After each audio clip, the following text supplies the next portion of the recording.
সন্দেশখালী কাণ্ড ঘিরে সরগরম রাজ্য রাজনীতি। জানা গিয়েছে, বৃহস্পতিবার সন্দেশখালীর উদ্দেশ্যে রওনা হলে সরবেরিয়ায় আটকে দেওয়া হলো শুভেন্দু অধিকারীর বাস। বাস থেকে নেমে পথে বসে পড়ে বিক্ষোভ দেখান BJP বিধায়করা।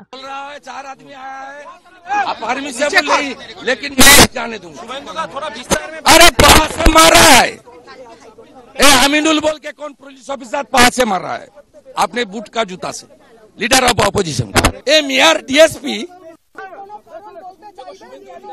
4 time MLA, ex minister, leader of opposition, 2 time MP, 3 time councillor.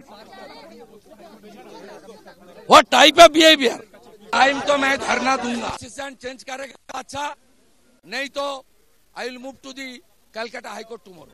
অন্যদিকে বাসন্তী রোডের উপর মালঞ্চ বাজারের কাছে আদিবাসী মহিলারা শুভেন্দু অধিকারীর বাস দেখে বিক্ষোভ দেখান। কোনো রকম অপ্রীতিকর ঘটনা এড়াতে বৃহস্পতিবারও কড়া পুলিশি প্রহরায় সন্দেশখালী মোতায়েন রয়েছেন বহু পুলিশ কর্মী।